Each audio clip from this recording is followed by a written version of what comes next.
Hola, hola, muy buenos días. Bienvenidos a nuestro tercer espacio abierto de este módulo 7. Son ya las 10 de la mañana, hora centro de la República. Así que es tiempo de dar inicio a este tercer espacio abierto. Siéntanse todos bienvenidos. Aquellos que ya están aquí en la sala y aquellos que lleguen a ver el video en YouTube. Una vez que haya terminado esta sesión, habré de cargarlo para que puedan ustedes revisarlo. Pues de igual forma, siéntanse todos bienvenidos.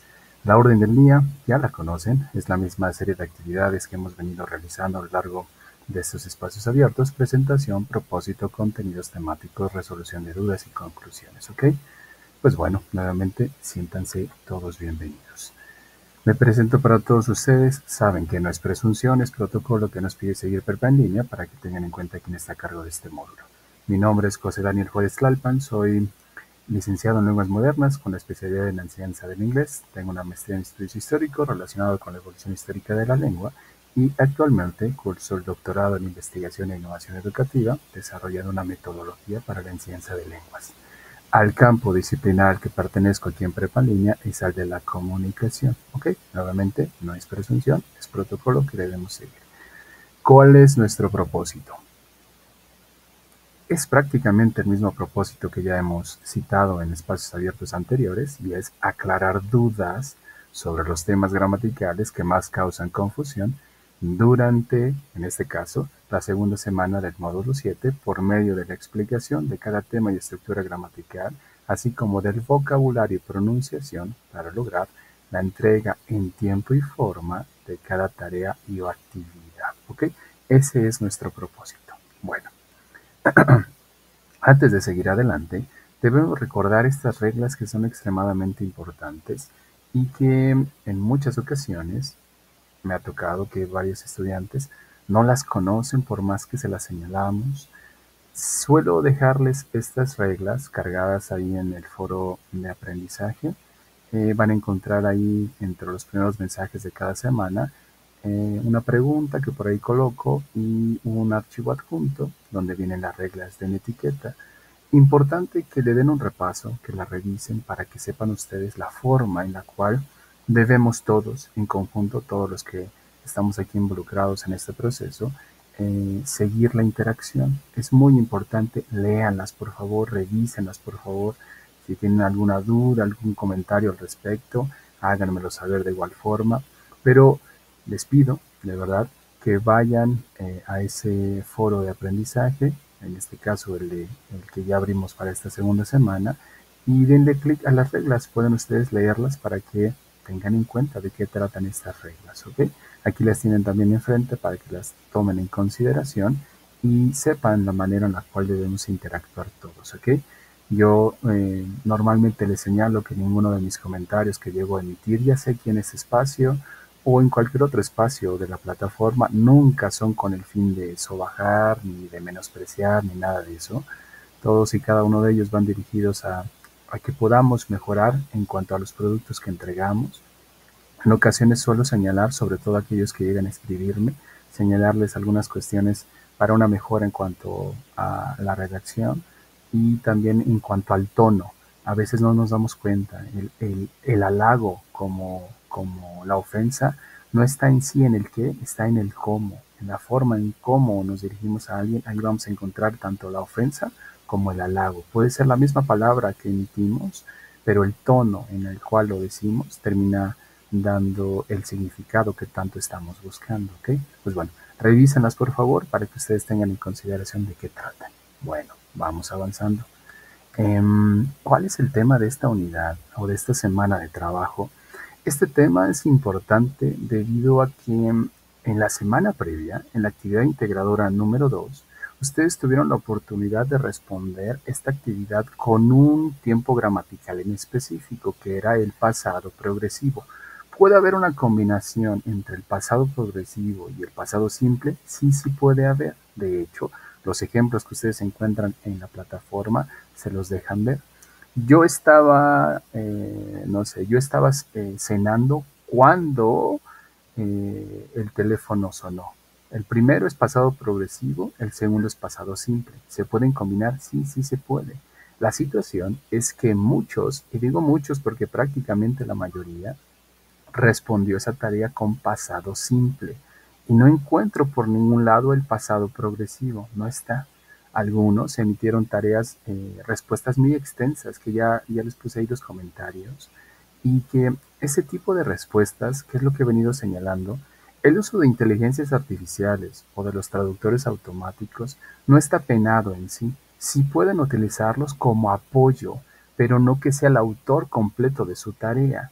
Hay formas como podemos sacarle ventaja a los traductores. Se los he señalado, si no mal recuerdo. Em, Pueden ustedes, por ustedes mismos, crear la estructura. Es decir, si ustedes ya tienen claro en su mente que una oración en inglés lleva un sujeto, sí o sí, no lo puedo omitir. Si en mi mente está decir juego fútbol, eso es en español. Y ahí directamente no está el sujeto. Juego fútbol, no lo encontramos ni lo mencionamos, de hecho, por lo menos no abiertamente. Sin embargo, el verbo tiene esa información, por eso es que en español no es tan necesario poner al sujeto, porque si digo juego fútbol, ya estoy diciendo quién, yo juego fútbol. Cuando alumnos llegan a decirme, ¿cómo digo? Vuelvo al ejemplo, ¿cómo digo juego fútbol en inglés? Y les digo, ajá, ¿quién hace la acción? Y me dicen, pues yo. Ok, se ve muy obvio para ti porque hablas español, pero al momento de llevarlo hacia el inglés no es tan obvio si en tu mente es solamente dejar al verbo. Entonces siempre les digo, ¿quién hace la acción? Y me señalan, pues yo, ok, nómbralo, dilo, menciónalo. Ah, ok, yo juego fútbol, listo. Ese yo es el primero que va a encabezar tu oración. Y entonces dices, ay, perfecto. Busco el verbo. ¿Cuál es el verbo? Jugar, play. Ok, ahora, lo que siempre les aclaro a la mayoría de estudiantes. Play solito, por sí solo, sin mayor contexto, solamente dice jugar. No dice, no menciona otra cosa más que la acción. ¿Ok? Si en mi mente está esta idea que tengo en español de juego fútbol, cuando yo analizo el verbo juego fútbol, juego por sí mismo solamente, perdón, tiene mucha información. Me dice quién, me dice en qué modo, me dice en qué tiempo. ¿Me dice quién? Yo. ¿En qué modo? En indicativo. ¿En qué tiempo? En presente. ¿En qué persona? En singular. Tiene información suficiente ese verbo. En inglés, el verbo solamente tiene información de la acción y solamente es jugar. Si en algún momento ustedes llegan a tener contacto con algún nativo del inglés que esté aprendiendo español, sobre todo a niveles básicos, y también lo pueden buscar en YouTube, de hecho, encontrarán cómo ellos traen estas peculiaridades de su idioma hacia el nuestro, como nosotros hacemos. Lo que ya dominamos lo llevamos hacia el otro. Bueno, ellos hacen algo similar. Cuando están en niveles básicos de inglés, suelen decir cosas, perdón, básicos de español, suelen decir cosas que traen desde su idioma y dicen cosas como yo jugar fútbol, él jugar fútbol, nosotros jugar fútbol, ustedes jugar fútbol. Eso te deja ver cómo funciona su idioma, que si se le olvida colocar al sujeto, el verbo solamente dice la acción, pero no me dice quién, no me dice en qué tiempo, no me dice en qué modo. Solamente sería yo jugar fútbol. Le quito el yo y ahí dice jugar fútbol. Ajá. ¿En qué tiempo? ¿En qué modo? ¿Quién lo hizo? Por eso es que es importante dejar a los sujetos. Bueno, vuelvo al punto. ¿Qué necesitan hacer si es que buscan aprender realmente, más allá de hacer las tareas en el traductor completamente? Piensen cómo se estructura, que eso es lo que les he venido enseñando. Un sujeto, después del sujeto pienso en un verbo, y después de ese verbo, si es que no tengo mayor referencia o mayor vocabulario, por ejemplo, no sé decir fútbol y no sé decir en el parque, que es el ejemplo que siempre doy para que se quede en su mente. Ok, ahora sí voy al traductor y voy y le pongo, ok, fútbol en el parque. Y entonces el traductor pone ahí, fútbol in the park. Y entonces lo que yo hice solito, I play, ya solamente necesito anexarle o agregarle lo que saqué del traductor, porque quizás no tengo tanto vocabulario, que eso es también lo que sucede en los niveles básicos. Y como no tengo tanto vocabulario, pues puedo acudir o recurrir al traductor. Pero ya con esto, entre lo que yo hice y lo que saqué del traductor, créanme, va a terminar quedándose algo en su cerebro, porque es información precisa y tiene un significado de alguna manera. Sin embargo, si lo que ustedes hacen es crear un texto de 5 o 7 líneas en español redactado, copian y pegan en el traductor y luego del traductor lo llevan al trabajo, les aseguro que la mayoría de la información de ese párrafo no se queda en su mente. Hay teóricos de la escritura que señalan que nuestro cerebro no registra más allá de 12 palabras, quizás 15 palabras. Es decir, que un título muy largo, por ejemplo, es lo que muchos señalan, no debe de exceder ese número de palabras para que ese título, para que esa oración se quede arraigada en el cerebro. Ahora, esto llévenlo hacia lo que les estoy señalando. Hacen un texto de ¿qué les gusta? 7 líneas. Hacen un párrafo de 7 líneas. En ese párrafo encontramos una construcción de, no sé, 3 oraciones más o menos. 2 oraciones. Algunos hemos encontrado que hacen oraciones, una sola oración en un párrafo. Es decir, todo está de corrido, solamente la dividieron por comas y cerraron con un punto final y ahí solamente hay una oración. Eso no se queda en su mente, aunque ustedes no lo crean. Necesitamos justo lo que ya les señalé. Entonces, volvemos al punto. ¿Quieren ustedes utilizar el traductor porque no tienen suficiente vocabulario, como ya les señalé? Hagan eso, sáquenle jugo de esa manera. Construyan ustedes lo previo solitos. El tiempo verbal pónganlo ustedes. Y ahora agréguenle el resto, que en este caso sería el complemento. Una forma de utilizar los traductores. A otra forma, en cuanto a las inteligencias artificiales, que son un boom desde hace tiempo, y yo no estoy en contra de ellas, yo las utilizo para cuestiones de investigación del doctorado y tengo varias inteligencias artificiales descargadas en la computadora que me ayudan a rastrear información, a indagar, a varias cuestiones que yo mismo estoy haciendo en cuanto al área de la enseñanza. Y no estoy presumiendo, solamente estoy señalando que son buenas, nos reducen el tiempo de trabajo y nos permite avanzar un tanto más rápido. Y el problema está siendo hoy en día que los estudiantes la utilizan para hacer trampa. Y lo que hacen es pedirle a la inteligencia artificial que les haga la tarea, suben la tarea y que les conteste. Al momento que les contesta la tarea, copian y pegan. Y a veces ni siquiera se dan cuenta que la misma inteligencia artificial les está respondiendo en inglés. Pero como todavía no manejan el idioma, solamente copian y pegan. Y cuando leo los trabajos, de pronto hasta abajo dice en inglés. Espero que el trabajo te haya resultado útil. Si necesitas algo más, por favor, házmelo saber. Estoy aquí para ayudarte. Está en inglés, pero no se dan cuenta que la inteligencia les respondió y solamente copian y pegan lo que les dio la inteligencia artificial. Otras formas en cómo me doy cuenta que la tarea está hecha en inteligencia artificial es en el uso adecuado de la puntuación. Y siempre les pregunto, de hecho les mando mensaje de pronto individual, y para ver cómo redactan. Y me mandan o me responden y me doy cuenta que lo que lograron en el trabajo de inglés, siendo una lengua extranjera, tiene o difiere de lo que logran en español, teniendo en claro que se supone que el español es su lengua materna y se supone que ya tienen cierta competencia lingüística. Y entonces me doy cuenta que en el inglés la puntuación está perfecta, las comas donde tienen que ir, los puntos donde tienen que estar, tienen punto y coma, que eso es algo que no todos saben utilizar, tienen puntos y comas, por ejemplo, tienen guiones intermedios y sobre todo los largos, que no muchos saben utilizarlos y no saben para qué se utilizan en muchas ocasiones. Y leo ese texto y me doy cuenta que está muy bien hecho. Ese texto lo hizo una inteligencia artificial.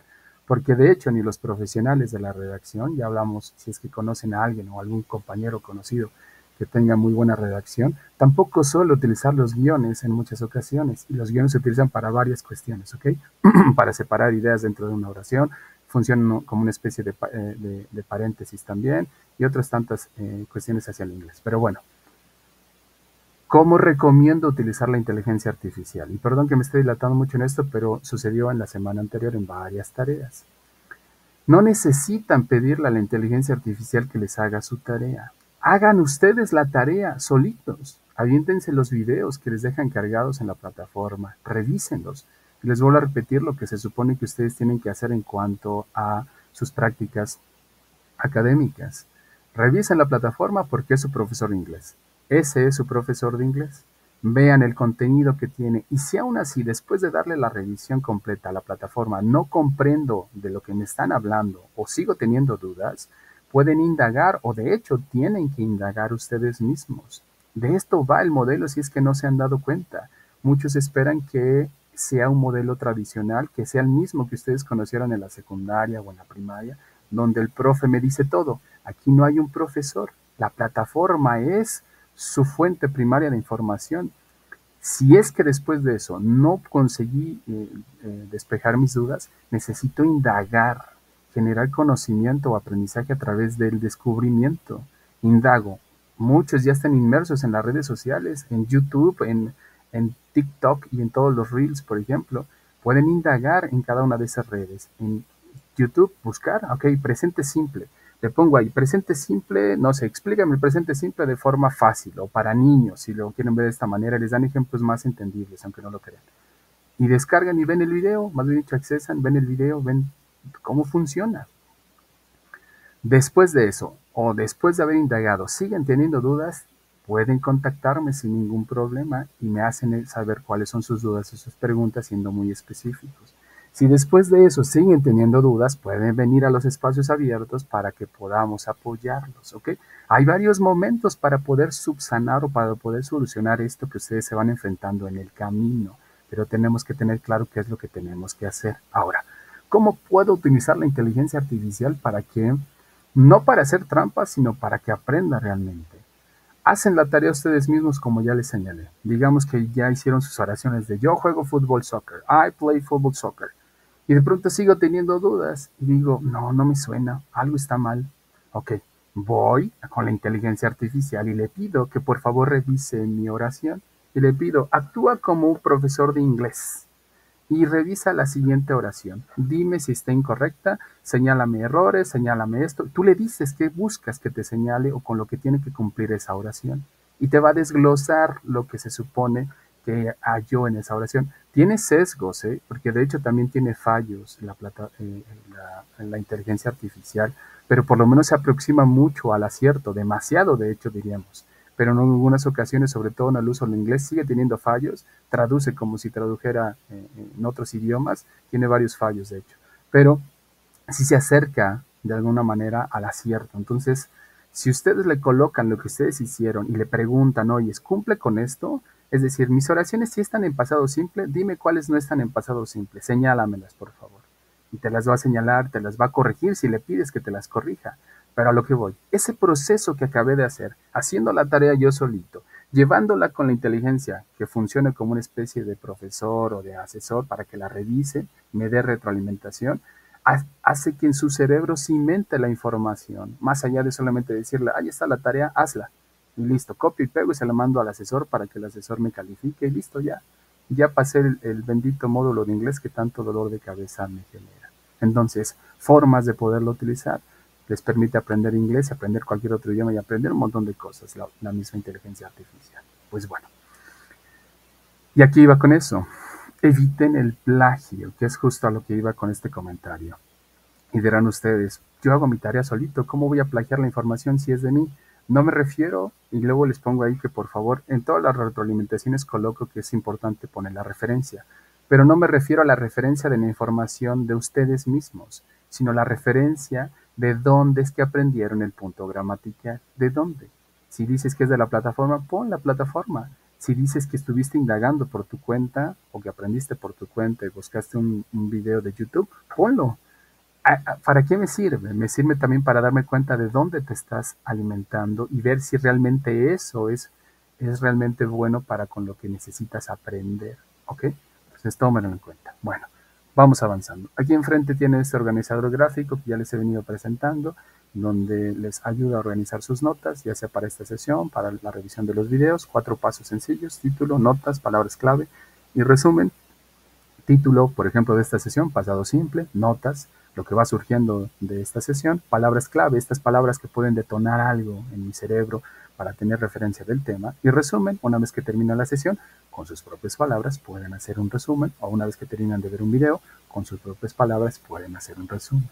Listos. Habiendo dicho todo esto, avancemos. Y dice la pregunta, What do you know about simple past? Use an example. Dice la pregunta, ¿qué sabes acerca del pasado simple? Y danme un ejemplo.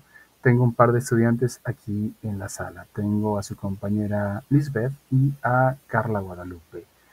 Cuéntenos, ya sea a través del chat o activando su micrófono, ¿qué saben acerca del pasado simple?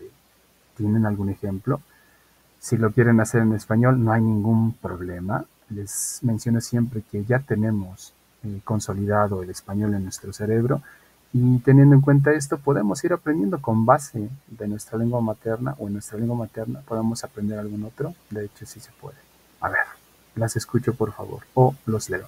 Lisbeth y Carla, ¿qué es el pasado simple? A ver, cuéntenme. Necesitamos arrancar de algo, desde algún punto. Comenzar la construcción de esto que vamos a ir revisando, pero necesitamos saber en qué punto estamos. ¿Tenemos una idea? ¿No la tenemos? Seguramente ya escuchamos algo, ya vimos los videos, ya revisamos la plataforma. ¿Qué conoce? Pasado simple y denme un ejemplo. Te escucho, Lisbeth, por favor.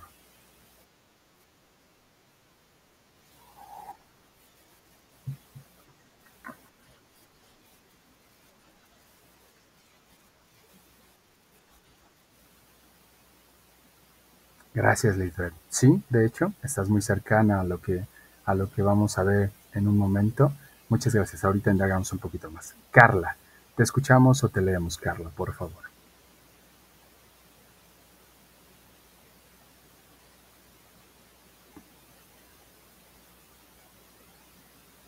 ¿Quién sabe si anda por aquí? ¿Alguna señal, Carla, de que andes por aquí todavía? Ya respondió. Buen día, César. El pasado simple es el que se le agrega al final de la palabra, por ejemplo, walk, walk.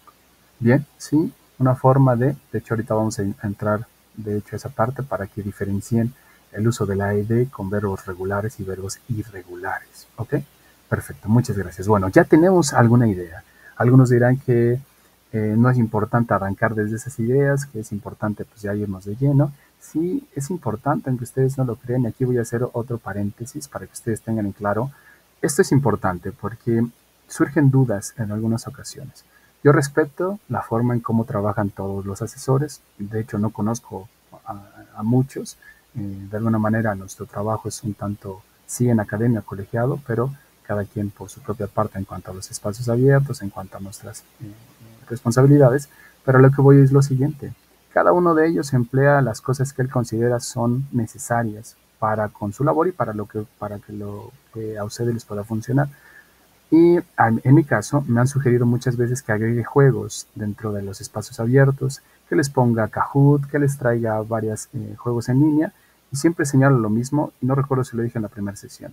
No tenemos tiempo para eso, aunque quisiera, a mí me encantaría que ustedes adquieran el idioma a través del juego, estaría perfecto, pero no tenemos tiempo para eso. Necesitamos que estas 2 horas que tenemos seamos un tanto prácticos, vayamos directo a lo que ustedes requieren y si en algún momento llegamos a tener algún espacio para poder jugar o a través del juego poder cimentar algo, con todo gusto lo haré. Lo sé hacer desde hace mucho tiempo, lo hago en mis clases de manera presencial, pero lo estoy señalando aquí porque lo que ustedes ven y lo que van a seguir viendo en los espacios abiertos van directamente al punto de lo que ustedes requieren.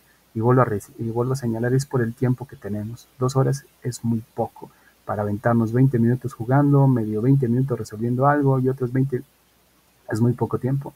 Y hasta la fecha del tiempo que llevo aquí en Prepa en línea ha funcionado. La mayoría de estudiantes han dado buenos comentarios al respecto de la labor, que les ha funcionado, saben exactamente lo que tienen que lograr, más allá de para pasar la materia, para poder seguir aprendiendo inglés. Entonces, no digo que soy el mejor asesor del mundo, solamente estoy señalando que es hacia lo que van estas sesiones, ¿ok? Entonces, pequeño paréntesis para que lo tengan en mente. Bueno, me muevo entonces. A ver, les dejé una pregunta en el espacio del foro de aprendizaje. La pregunta dice, What did you do last weekend? ¿Qué hiciste el fin de semana pasado? ¿Qué hiciste? ¿Cómo tienen que responder esta pregunta? A ver, esto es lo que les venía señalando desde el inicio de esta sesión.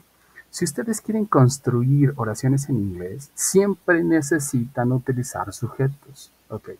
If you want to construct sentences in English, you always need to use people, subjects, pronouns at the beginning of the sentence. Si quieren utilizar sujetos, si quieren hacer oraciones en inglés, siempre se necesitan sujetos. Y algo que les dejé en su retroalimentación a varios. En un nivel básico de inglés trabajamos con voces activas. Se los mencioné de hecho en la otra sesión. Si siguen teniendo dudas, búsquenlo, googleenlo, pónganle voces activas versus voces pasivas en inglés, para que vean que las voces pasivas son las que tienen que evitar.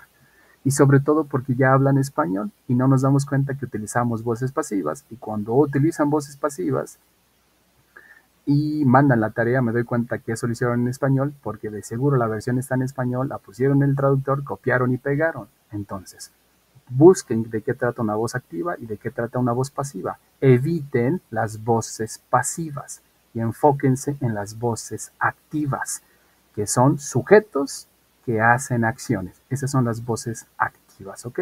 Entonces tengo sujetos, I, you, he, she, it, we, you, and they. Tengo verbos, como los que están aquí enfrente, y tengo complementos. Estos son los tres ingredientes básicos de lo que sea que quiera yo construir. Les decía yo, si quieren utilizar traductor, utilícenlo para la cajita naranja, para el vocabulario. Quieren utilizar traductor, enfóquense solamente en los complementos. Pero ustedes, solitos, por ustedes mismos, pueden construir lo anterior, es decir, un sujeto y un verbo. Qué de complicado es identificar de quién quiero hablar y qué acción le quiero atribuir o qué estado. Eso es lo único que tengo que hacer, no tiene mayor ciencia. ¿De quién quiero hablar? Yo, tú, él, ella, nosotros, ustedes, ellos, ¿ok? ¿Qué acción o qué estado le quiero atribuir? Leer, escuchar, estudiar, observar, necesitar. Listo, ya tengo la primer parte de lo que requiero. Para eso necesito un contexto o necesito un complemento. Ok, ese contexto, o más bien ese complemento es vocabulario. No tengo vocabulario. Ok, voy al traductor y entonces quiero decir, yo leo un libro. Ok, hice yo solito lo primero. Yo leo. I read. Quiero decir un libro, no sé cómo se dice un libro en inglés. Ok, voy, le pongo ahí en el traductor un libro. Y el traductor me dice a book. Y entonces digo, I read a book. Listo, ya construí. Eso es en presente, ¿ok? Ahora, ¿cómo traslado esto hacia este tiempo gramatical que es el pasado simple? La pregunta dice, What did you do last weekend? ¿Qué hiciste el fin de semana pasado? ¿Qué hiciste? ¿Qué hiciste? No dice qué estabas haciendo, no dice qué solías hacer, no dice otra idea de esas. Dice qué hiciste.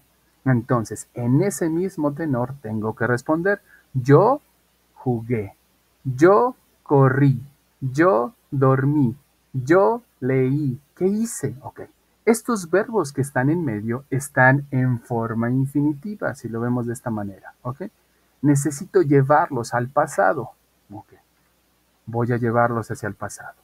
Y si los anteriores, como ya lo habían visto, estaban en infinitivo, estos que ahora aparecen están en pasado. Los dos que están en rojo, que están a los extremos, son verbos irregulares. En inglés tenemos dos tipos de verbos. Verbos regulares, que son los que tienen una regularidad, un patrón a seguir, y los verbos irregulares no tienen esa regularidad, no tienen un patrón a seguir. Los verbos regulares, todos van a terminar en ed en su versión en pasado y en pasado participio. Los invito a que, si tienen dudas de estos verbos irregulares, busquen en internet, googleenlos. Pónganle ahí verbos regulares en inglés y pónganle verbos básicos para que les dé una lista un tanto reducida, y aún así les van a dar como 100 verbos más o menos, ¿eh? Entonces, pónganle verbos básicos, verbos irregulares en inglés, y ahí le agregan básicos para que les dé una lista. Y se van a dar cuenta porque son verbos regulares. Dos de sus columnas, si pensamos, ahorita les voy a mostrar un ejemplo, pero bueno, si pensamos que la lista de verbos, por ejemplo, viene en español, después viene en otra columna su versión en inglés, y luego viene otra columna su versión en pasado, y luego viene otra columna en su versión en pasado participio. Bueno, estas dos últimas versiones van a coincidir con la terminación ed. Quiere decir que esos son regulares. Dicen algunos, ¿y cómo me los voy a aprender? Pues no hay de otra más que repasar, más que estudiarlos, memorizarlos. Muchos estigmatizan la memorización diciendo que es mala. No, no es mala. De hecho, hay estudios completos. Yo mismo, para lo que estoy haciendo actualmente, señalo la importancia de la memorización. Pero el punto de esto es que la memorización ayuda bastante y ayuda a otros tantos procesos cognitivos complejos. Y para con los verbos regulares e irregulares, la memorización no hay de otra para poderlos aprender. Bueno, ¿qué sucede con los verbos irregulares? Los verbos irregulares nunca cambian es decir, sus tres formas son iguales, cambian parcialmente, es decir, alguna de sus tres formas cambia, o cambian completamente, sus tres formas cambian. Por ejemplo, el primer verbo que está hasta arriba, que es en presente, es read, su pasado es read, pero si se dan cuenta y si le pusieron atención, previamente les mostré su versión, vean, se los voy a regresar, vean cómo está igualito a su versión en pasado. Ese es un verbo irregular. Ese es un verbo irregular que nunca cambia. Sus tres formas son iguales, pero su forma en infinitivo suena de una manera distinta a las otras dos. Es decir, que al pronunciarlo en infinitivo digo read. Ahí sí hago una especie de I alargada. En pasado y en pasado participio suena como el color rojo, red, ¿ok? Así suena, de hecho es el mismo sonido, de hecho. Y entonces digo en infinitivo read, en pasado red y en pasado participio red, ¿ok? Me preguntan algunos, ¿qué es eso del pasado participio? ¿Para qué tengo que aprenderme la tercera columna de los verbos? El pasado participio de esos verbos son para ser utilizados con estructuras de inglés un tanto intermedio, como por ejemplo, yo he leído un libro. Ese leído, ese es el pasado participio. Yo he jugado fútbol. Ese jugado, ese es pasado participio. Pero no van solitos, tienen que ir agregados o anexados a algo. Yo he jugado. Ese es presente perfecto. Que a varias de las tareas les digo que lo quiten o lo omitan porque no es de esta unidad y no es de ninguna de las unidades de estudio, ¿ok? Pero se lo señalo para que se les despeje esa duda que tanto algunos me escriben en algunas ocasiones y me dicen, es que ¿para qué me aprendo el del pasado participio? Si vas a seguir aprendiendo inglés en algún momento, necesitas aprendértelo porque necesitas utilizarlo en algún momento. Entonces, por eso siempre se aprenden esas dos columnas de los verbos, tanto con ed, que sería más fácil aprenderse su última versión, porque también va a ser con ed. El problema va a ser con los irregulares. Bueno, me muevo. Voy al último verbo, el que está al final. Si se dieron cuenta, en su versión anterior es go. Go significa ir. Ir es un verbo irregular que cambia completamente en sus tres versiones para con el pasado y pasado participio. Su pasado es went. Su pasado participio se escribe gone, ¿ok? ¿Y cómo sonaría? Digo, yo voy, I go. Yo fui del verbo ir, I went. Yo he ido, I have gone. Ese es el pasado participio, ¿ok?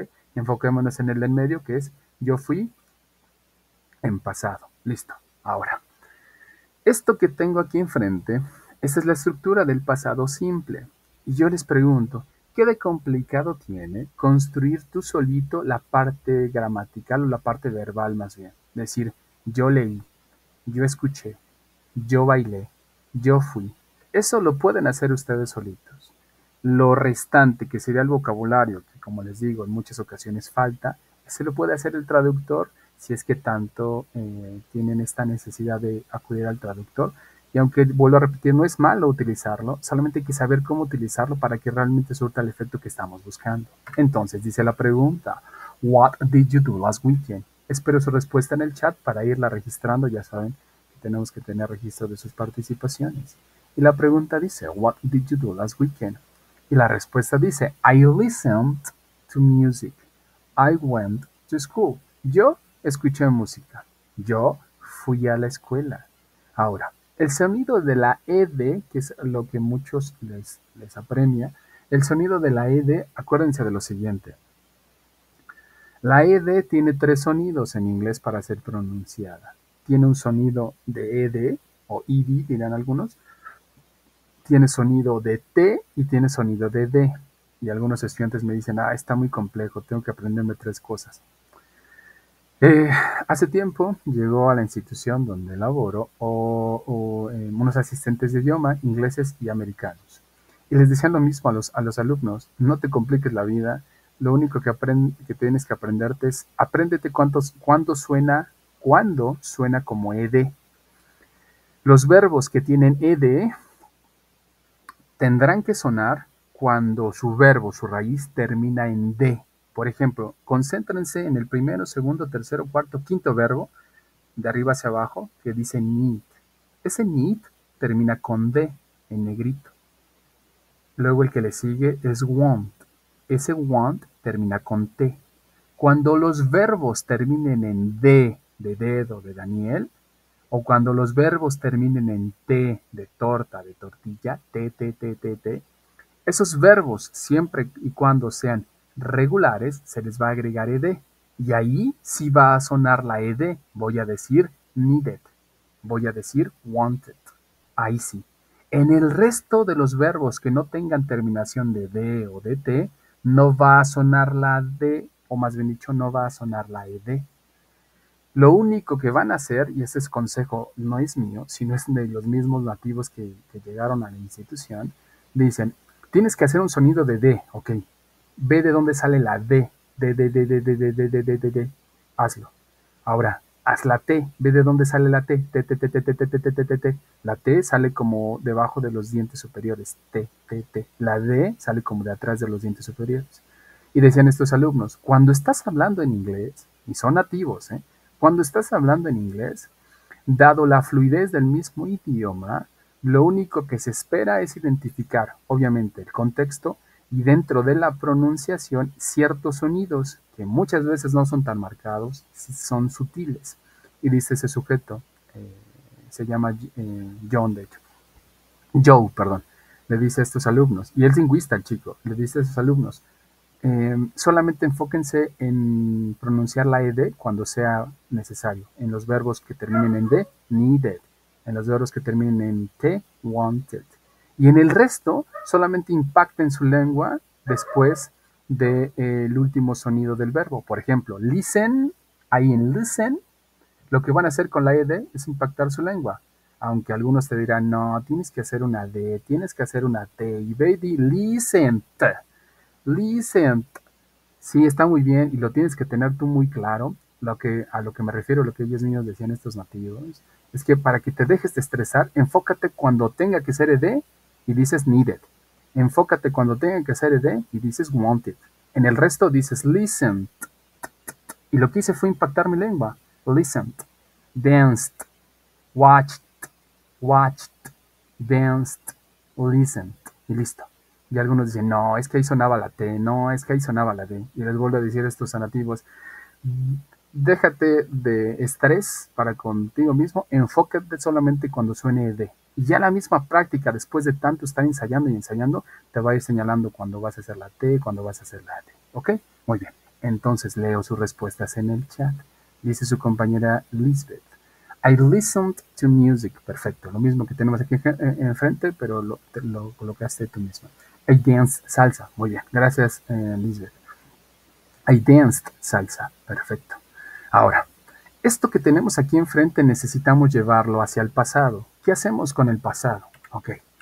El pasado tiene un auxiliar en específico y aquí necesito que pongan mucha atención porque suele haber estos errores en las tareas. Cada uno de los tiempos gramaticales en inglés tiene un auxiliar. En presente tiene el do y para negarlo agregamos el not. En presente del verbo to be tiene el is y para negarlo agregamos el not. En presente del verbo to be tiene el are y para negarlo agregamos el not. En presente del verbo to be tiene el am, y para negarlo agregamos el not. En pasado tenemos al did y para negarlo tenemos que agregarle el not. Los dos en conjunto solo y únicamente significan no, no tienen otra traducción, ¿ok? Pero es un no para negar oraciones en pasado. Y entonces, si previamente tenía lo siguiente, pongan atención a esto, vean, los verbos que están en medio están en pasado. Pero cuando quiero negar, esos verbos en su versión en pasado ya no me sirven. Necesito regresarlos a su forma base. Es decir, les voy a quitar la ed en caso de que la tengan, o esos verbos irregulares los voy a regresar a su forma base. Y vean lo que sucede. Digo, I did not, y lo regreso a su forma base. I did not read a book. I did not listen to music. I did not study. I did not watch. I did not need. I did not want. I did not dance. I did not go. Yo no leí, yo no escuché, yo no estudié, yo no necesité, yo no bailé, yo no fui. Del verbo ir, ¿ok? I did not go. Ahora, ¿cómo puedo entonces constituir una oración completa? Digo, I did not listen to music. I did not go to school. Yo no fui a la escuela, yo no escuché música, ¿ok? Ahora, ¿cómo pueden ustedes negar lo mismo que me compartieron tanto Lisbeth? Bueno, en el caso de la participación, solamente Lisbeth participó en este punto. ¿Cómo podemos negar la misma idea? Alguna de las ideas que nos diste, Lisbeth, ¿cómo lo podemos negar? Dice Lisbeth, I did not go my mother. Casi, I did not go with my mother sería para señalar que quizás no fuiste con tu mamá, tendría un poquito de más sentido, ¿ok? Detalle mínimo, pero importante a poderlo corregir, ¿ok? Esa es la forma de negar. Y algo importante, en este tiempo verbal, solo y únicamente es did más el not. No hay otro, ¿eh? No existe aquí el am, is o are. No existe aquí el was, were. No existe aquí el will. No existe ningún otro. Cannot. No existe ningún otro, ¿ok? Ahí pónganle con rojo en su libreta si es que están tomando nota. La única forma de decir no en pasado simple es did not. Esa es la única, ¿ok? Muy bien. Si ya aprendí a hacer afirmaciones y ya aprendí a hacer negaciones, Carla nos dice, I did not listen to music. Perfecto, Carla, justo eso. Si ya aprendí a hacer negaciones, ahora necesito irme hacia las preguntas, que son las cosas que evalúan sus tareas. Sus tareas evalúan su capacidad, más de ustedes, para hacer afirmaciones, para hacer negaciones y para constituir preguntas. Tienen ustedes que demostrar que son competentes utilizando estas tres formas de cada estructura gramatical. Bueno, ¿cómo hacemos preguntas cerradas? Preguntas de sí y de no cerradas, ¿ok? Necesito colocar el did al inicio, sí o sí. Después del did, necesito pensar sobre quién o hacia quién le quiero hacer la pregunta. Coloco un sujeto. Después de eso, coloco un verbo y después el complemento y por último una question mark, un signo de interrogación. Y entonces digo, did you listen to music? Did you go to school? Los verbos siguen estando en forma simple. La única vez que van a utilizar ustedes verbos en pasado es cuando hagan una afirmación. Yo corrí, I ran. Yo dormí, I slept. Yo fui, I went. Solamente ahí. Cuando vayan a crear negaciones, ya no es necesario porque tienen el did más el not. Cuando vayan a crear preguntas, ya no es necesario tener verbos en pasado porque ya tienen el did que encabeza la pregunta. Entonces, pregúntenme a mí, tanto Carla como Lisbeth, de las ideas que ya me compartieron. Pregúntenme a mí, coloquen el did más el you, porque ese se refiere a mí, y el resto de su idea. Y díganme, did you study? Did you dance? Did you, obviamente, una pregunta con complemento, ¿ok? Did you read a book? Did you go to school? Did you study? Did you? Son formas de hacer preguntas en pasado. Dice Lisbeth, did you dance salsa? Perfecto. Yes, I did. Sí, sí lo hice, sería la respuesta. No, I didn't. No, no lo hice. Did you dance salsa? ¿Ok? Entonces ya tenemos afirmación de Lisbeth, ya tenemos negación de Lisbeth y ya tenemos pregunta de Lisbeth. Did you dance salsa? La forma en la cual tienen que utilizar los puntos gramaticales en inglés. Quedamos a la espera de la participación de Carla para ver cómo creó su pregunta. A ver, vamos avanzando en lo que llega la pregunta de Carla. Esas preguntas son preguntas cerradas de sí y de no. Necesitamos preguntas abiertas, es decir, preguntas que no solamente me van a limitar a decir sí o no, sino van a necesitar que dé una explicación o que dé mayor información de lo que éste esté pidiendo. Dice Carla, did you study English? Study. Study, borra la E y la N y ponle una Y. Did you study English? Y ya está perfecta, ¿ok? Detalle, pero hay que corregirlo. Preguntas abiertas. Si ya tienen la base de lo que hicieron, ya Lisbeth me dijo, ¿Did you dance salsa? Perfecto. A esa base le puedo agregar una WH y entonces digo what, when, where, how, why, what for, and who with. ¿Qué, cuándo, dónde, cómo, por qué, para qué y con quién? Y digo, ¿qué bailaste? what did you dance? Y te digo, I dance salsa. ¿Por qué bailaste salsa? Why did you dance salsa? ¿Con quién bailaste dance salsa? Who did you dance salsa with? ¿Ok? Entonces, ¿qué le agregarían a su pregunta? Para que quede una pregunta más amplia. ¿Qué le agregarías en el caso de Lisbeth o en el caso de Carla? ¿Qué le agregarías? ¿Un what? ¿Qué? ¿Un when? ¿Cuándo? ¿Un where? ¿Dónde? ¿Un how? ¿Cómo? ¿Un why? ¿Por qué? ¿Un what? ¿Qué? ¿For? ¿Para? ¿Para qué? ¿Un who? ¿Quién? ¿With? ¿Con quién? ¿Qué le agregarían a esa base que ya hicieron para que tenga ahora un sentido de pregunta abierta? ¿Qué le agregarías, Lisbeth, y qué le agregarías, Carla? De una WH para que tengamos ya esto. Dice su compañera Lisbeth, when did you dance salsa? ¿Cuándo bailaste salsa? I danced salsa yesterday. Bailé salsa ayer, por ejemplo. Perfecto, eso es. Tengo afirmación, tengo negación, tengo pregunta cerrada de sí, de no, y tengo pregunta abierta con when de las participaciones de su compañera Lisbeth. ¿Ok? Vamos avanzando en lo que su compañera Carla nos comparte alguna de ellas. Bueno, les decía, ¿qué necesitan para hacer oraciones en inglés? En pasado, en afirmación, verbos en pasado. Son los únicos. Listos. Vean las columnas que les dije. Las dos últimas son de pasado y pasado participio y todas terminan con ed. Esos son verbos regulares. ¿Qué necesitan para hacer oraciones con verbos irregulares? Si son afirmativas, lo mismo, solamente verbos en pasado, ¿ok? Pero cuando vayan a crear negaciones, ya no necesitan los verbos en pasado. Tienen que regresar a los verbos en infinitivo porque ya tienen el lead más el not, ¿ok? Si quieren hacer preguntas, va a suceder exactamente lo mismo. Ya no necesitan los verbos en pasado, van a regresar al infinitivo porque ya tienen el did, ¿ok? Eso es para las preguntas. Lo que ya venimos haciendo ahorita con los ejemplos, simplemente a manera de síntesis o de resumen. Muy bien. Hasta este punto, ¿dudas o preguntas? Díganos si hay alguna duda, alguna pregunta. Dice su compañera Carla, what did you study English for? El for iría al último y ya está perfecto. What did you study English for? ¿Para qué estudiaste inglés? ¿Ok? Algunos dicen, pero es que yo he escuchado que dicen what for. Sí y no, es decir, son esos detalles del idioma que vamos a seguir encontrando en muchas ocasiones, ¿ok?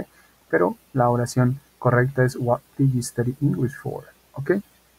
Detalle, pero necesita ser corregido. ¿Dudas o preguntas hasta este punto? Sino para que sigamos avanzando. ¿Alguna duda, alguna pregunta? Díganme sí, díganme no, sino para que avancemos y vayamos hacia lo que nos corresponde con relación a su actividad integradora número 3, que sería la que me toca explicarles un poquillo para que sepan ustedes qué tienen que entregar y así puedan lograr lo que se espera. ¿Dudas o preguntas? Dice su compañera Lisbeth, yo tengo una duda. ¿Por qué hay verbos que terminan todos en ed? Ok, justo lo que expliqué al inicio, esos verbos que terminan en ed son verbos regulares. Si tienes la curiosidad, puedes colocarle al Google verbos regulares. Ponle verbos regulares básicos, en inglés obviamente, y te va a dar una lista de verbos regulares. Y vas a ver que todos, en sus dos últimas columnas, terminan con ed. Esos son verbos regulares. Y son regulares porque tienen una regularidad, es decir, siguen un patrón. Los verbos irregulares no van a seguir ese patrón. Y algunos explican que los verbos irregulares son verbos viejos, arcaicos, que no sufrieron esta transformación hacia los verbos regulares.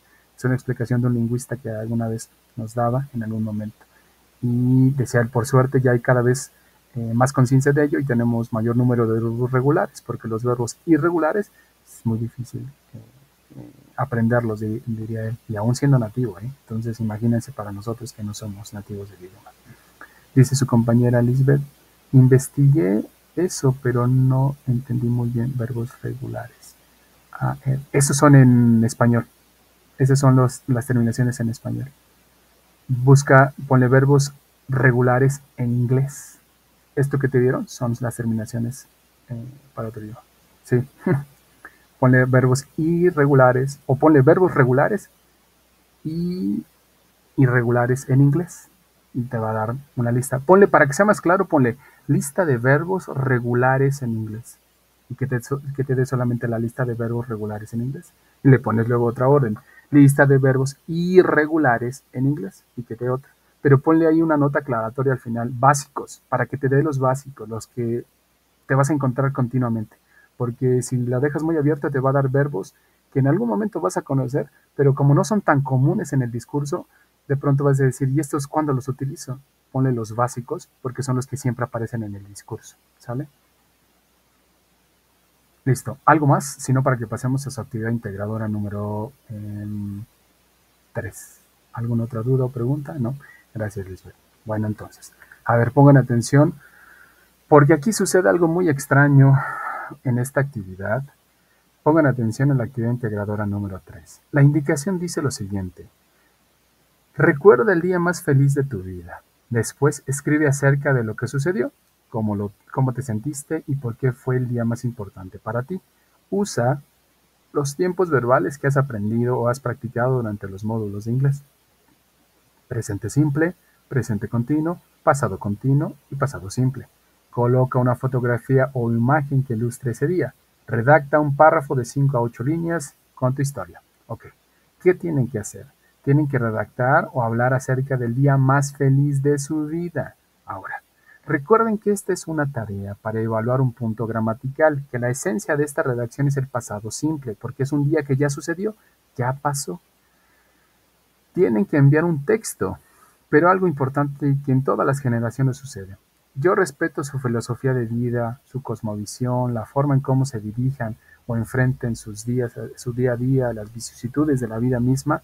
No soy quien para juzgarlas. Cada uno de nosotros tenemos nuestros propios marcos de referencia en las formas en las que enfrentamos la vida. Yo no soy quien para criticarla. Ahora, recuerden que necesitan enviar algo para ser evaluados. Si ustedes lo que envían es, yo no vivo el pasado, mi vida es enfrentar el día a día y yo vivo el presente. El pasado es para los, no sé, para los ignorantes o cosas así. Muy bien. Lo único que va a suceder, no voy a emitir crítica en cuanto a tu postura, porque es respetable y qué bueno que tienes tus posturas claras. La situación es que eso no me va a permitir evaluarte. ¿Por qué? Pues porque no hay nada que te pueda evaluar, porque en sí la esencia de la tarea es evaluar algo en específico, que es el día más feliz de tu vida, y es algo que ya sucedió. Si tú me argumentas o si tú colocas una postura de tu filosofía de vida, va a ser muy bueno, me vas a permitir ver que tienes ya las cosas un tanto claras, pero no te puedo evaluar más allá de simplemente ponerte una nota que por favor cumplas con la parte que es que narres el día más feliz de tu vida. Y si no tienes el día más feliz de tu vida, invéntate uno. Solamente cumple de manera lingüística para que te pueda evaluar. Si no me envías eso, no te puedo evaluar.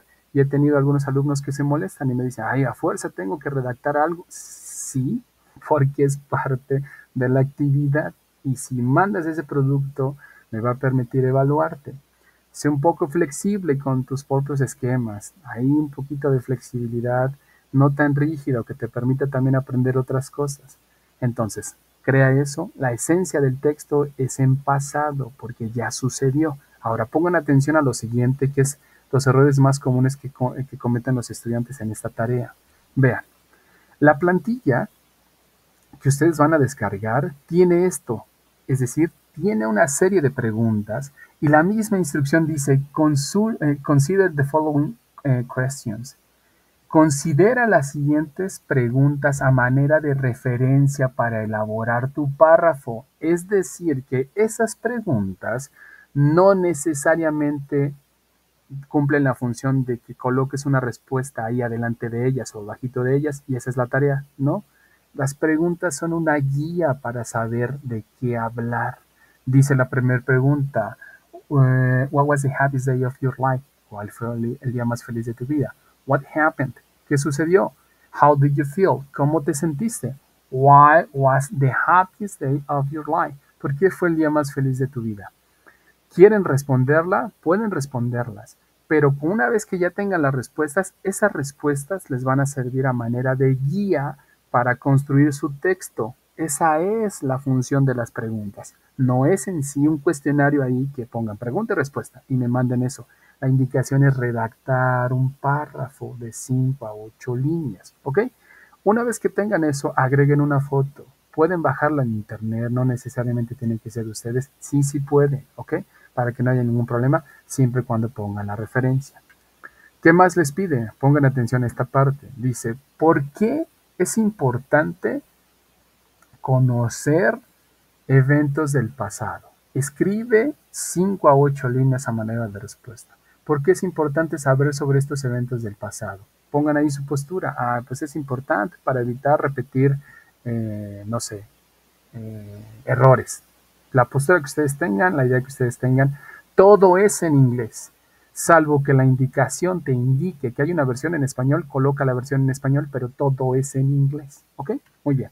Eso es en cuanto a la tarea. Ahora, a la tarea número 3. Me adelanto un poquito hacia la actividad integradora número 4 porque ya vi que algunos enviaron tareas de la actividad integradora 4 y no está cumpliendo con lo que se pide. El día viernes la vamos a abordar, pero aquellos que ya están construyéndola, a ver, tomen en consideración lo siguiente. Lean la indicación, por favor. La indicación está en inglés y en español. Y dice, escribe 10 preguntas en pasado simple. Ok. ¿Cuántas preguntas tienen que escribir? 10. ¿Cuántas preguntas tienen que responder o crear? 10. No dice 5, no dice 3, no dice 2, dice 10. ¿En qué tiempo gramatical? Pasado simple. No dice con do, no dice que queden preguntas con quién, no dice que queden preguntas con would, con should, ni con otro tiempo gramatical. Son preguntas en pasado, ya sea preguntas cortas o cerradas con did you study, o ya sea preguntas con las WH, pero que también llevan el did, what did you study. El did va a aparecer en las preguntas, pero también pueden quedar preguntas en pasado con el verbo to be, de yo fui, yo era, yo estuve. También en la página, en el sitio web, encuentran también las formas de utilizar el pasado con el verbo to be, pero en esencia, todas las preguntas van en pasado, todas las 10 preguntas. Ahora, escuchen esto. Las 10 preguntas son la base de su tarea. Entonces, si me envían las 10 preguntas y veo que las 10 preguntas no cumplen, aunque me pidan que revise el resto de la tarea, sí, la voy a revisar, pero de antemano les voy a señalar que la tarea ya no cumple, porque las respuestas tienen que estar en relación con las preguntas, porque la línea del tiempo tiene que estar en relación con las preguntas, porque su audio tiene que estar en relación con las preguntas. Las preguntas son la base de la tarea, ¿ok? Son 10 y tienen que estar correctas las 10 o acercarse. Me parece que la rúbrica les pide que tengan alrededor de 6 mínimo para poder cumplir con la tarea. De lo contrario, se selecciona un apartado de la rúbrica donde pues no cumple porque no tienen las 6 preguntas mínimas en pasado, ¿ok? Ahora escuchen esto. Esta es la única tarea de todo el módulo que les pide una versión en español. Ninguna de las otras tareas les pide versiones en español. Todas las tareas son en inglés. Esta les pide en inglés y en español. En inglés, donde dice English, y Spanish, donde dice Spanish en la otra columna. No a la inversa, que es lo que algunas tareas tienen, ¿ok?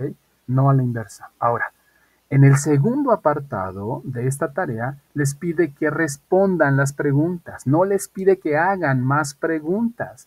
Y es lo mismo, poner la versión de las respuestas en inglés y la versión de las respuestas en español. Y aquí viene algo importante. Algunos alumnos me dicen, es que mis conocidos no hablan inglés, ¿cómo me van a responder en inglés? Que te respondan en español, eso lo pasas tú a inglés, ya, no va a haber ningún problema, pero tiene que estar la versión tanto en inglés como en español de las respuestas en pasado y respuestas completas, no solamente sí, no, jugar, dormir, lunes, martes, no, tiene que ser una respuesta, una oración completa, ¿ok? Me dicen algunos, es que mi familiar solamente me dijo sí o me dijo no. Bueno, estás aprendiendo inglés y sabes que te estamos evaluando con oraciones completas. Conclúyela o termínala esa idea. Si te dijo 1997 y le preguntaste ¿cuándo naciste? Pues tú mismo ponle, yo nací en 1997. ¿Cómo reportan las preguntas? Repórtenlas de manera directa. Si les dijo yo nací, así, Como te dijo, yo nací, tráela y colócala ahí. Pon la versión en inglés y la versión en español. Ahora, les pide hacer una línea del tiempo. Les deja un link para que aprendan cómo hacer una línea del tiempo. Me preguntan algunos alumnos, ¿qué organizador o qué software puedo utilizar? El que tú gustes, Canva, PowerPoint, Word, el que tú desees, siempre y cuando me des la evidencia de tu línea del tiempo. Revisen los recursos para que vean cómo se hace una línea del tiempo, ¿ok?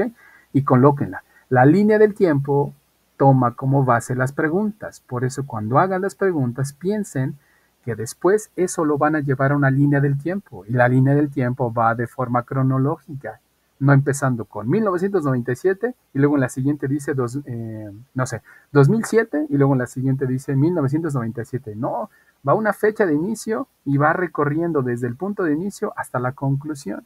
Piensen cómo van a organizar sus preguntas para que pueda llevar justo esa cronología. ¿Ok? Muy bien. Les pide que hagan, por favor, una especie de reflexión acerca de tu experiencia entrevistando a tu familiar. Ahí ponlo. Es en inglés también. Y el audio. ¿Qué tienen que hacer? Aquí les pide que narren su línea del tiempo, pero como he tenido algunas experiencias donde los estudiantes se confunden con su línea del tiempo, siempre termino diciéndoles, ok, graba tus preguntas y las respuestas, eso, en inglés. Ve por las preguntas y ve por las respuestas y eso grábalo. No importa que te excedas del tiempo, mientras no te excedas de 10 minutos, 5 minutos de tiempo. ¿Listo? Eso es lo que tienes que hacer. Muy bien. ¿Dudas o preguntas? Dice su compañera Lisbeth. Oh, yo sí las fui respondiendo. Sí, o sea, sí puedes responderlas porque es lo que te va a dar la base, pero cuando envíes la tarea, lo que vas a enviar es el párrafo ya construido, ¿ok? Eso es lo que vas a construir. Entonces, las respuestas que ya tienes, únelas, ponle un poco más de información y únelas y listo. Dice Carla, una pregunta, César. ¿En línea del tiempo se puede poner solo imágenes o tiene que llevar escrito? Sí, porque es una línea del tiempo. Entonces, las características de la línea del tiempo es la imagen, texto con fecha. Algo, no necesariamente todo el texto, pero que digan ahí nací o nacimiento, no sé, 1997, cosas así, en inglés obviamente, ¿ok? Entonces sí lleva esas características, imagen, fecha y texto o texto y fecha, ¿listo? ¿Alguna otra duda o pregunta? ¿Seguros? Perfecto. Si no, para que vayamos dándole cierre a nuestro espacio abierto.